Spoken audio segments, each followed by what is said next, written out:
والسلام. تعالوا بقى نعمل النهارده ايه كيكة الشاي العادية بتاعتنا اللي بصوا هي كيكة كل بيت، واي حد انا عارفه ان كلنا بنعرف نعملها وكلنا ستات شاطره وبنعرف نعمل كل حاجه.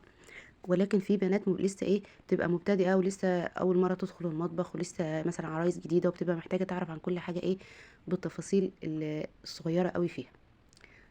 تعالوا بقى اعرفك ازاي تعملي الكيكه بالارتفاع ده، وكمان لو بتبوظ منك او بتعجن في الفرن او الكلام ده كله ان شاء الله هنظبط كل حاجه. تمام.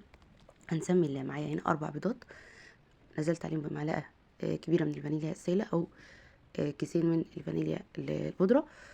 آه، وبعدين هنزل عليهم بكوبايه سكر كبيره، واعمل بقى بالمضرب السلك. بصي في الخلاط ينفع، المضرب الكهربائي ينفع، بس انا حبيت اسهل لكم الدنيا خالص خالص ان انت هتعملي احلى كيكه باعلى ارتفاع ومظبوطه 100%. وبصي من غير اي حاجه خالص بالمضرب السلك بايدينا كده هنقلب بقى بسرعه لحد ما ايه ال- السكر يدوب خالص. بعدين هنزل بنص كوبايه من الزيت واقلب برده خالص. يعني المهم ان انت تتاكدي ان السكر ده معاكي خالص. تمام. ونزلت بمعلقه كبيره من الخل يا جماعه، الخل الابيض بيخلي الكيكه هشه وكمان فاتحه خالص من جوه مش غامقه. تمام. معايا هنا بقى ايه 2.5 كوباية دقيق بنفس الكوبايه اللي انا معايره بيها الزيت واللبن وكل حاجه. طبعا انا لسه ما حطيتش اللبن. 2.5 كوباية دقيق من اللي هو مج الشاي العادي، عليهم 2.5 معلقة صغيرين من البيكنج باودر. تمام. او معلقه كبيره جامد، او الكيس اللي هو مش عارفه الصراحه هو بيبقى كام جرام، الكيس البيكنج باودر او كيس كيك شيف. تمام. انا نخلاهم قبل كده، وطبعا رشه ملح نخلاهم مره وانا بعملهم وهنخلهم تاني وانا بنزل بيهم على الكيك. تمام.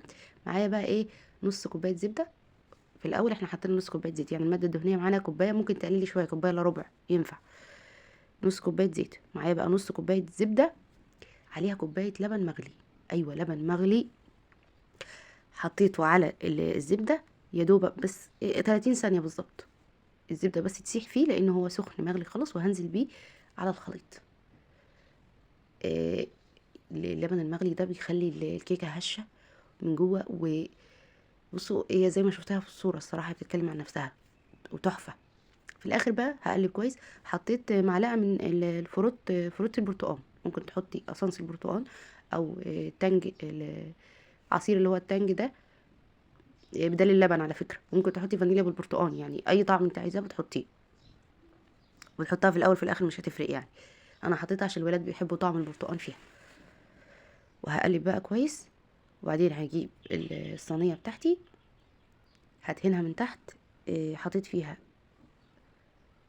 معلقه صغيره من الزبده، وهدهنها دهنه ايه، هوزع الزبده فيها كده. وبعدين هعفرها برش دقيق، اعفرها كويس برش دقيق. وبعدين هنفض الدقيق منها، يعني اخبطي الصينيه خبطه في الارض كده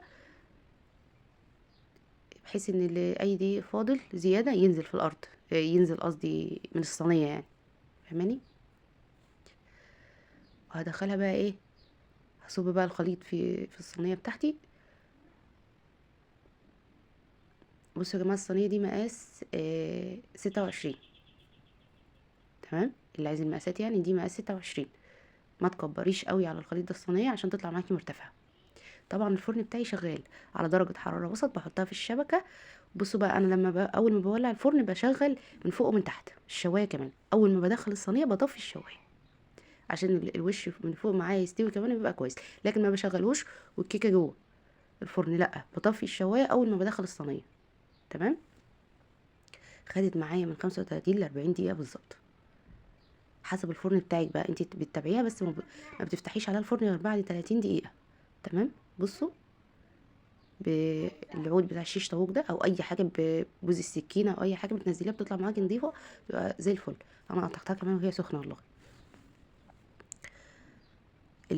الوش من فوق مقرمش شويه، انتوا فاهمين، ناشف مقرمش شويه، ومن جوه طريه وهشه وما شاء الله عليها.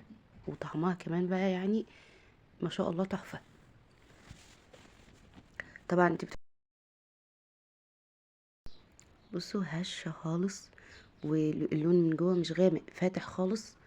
وطبعا مرتفعه ومستويه كويس قوي وما شاء الله. يعني شايفين الارتفاع،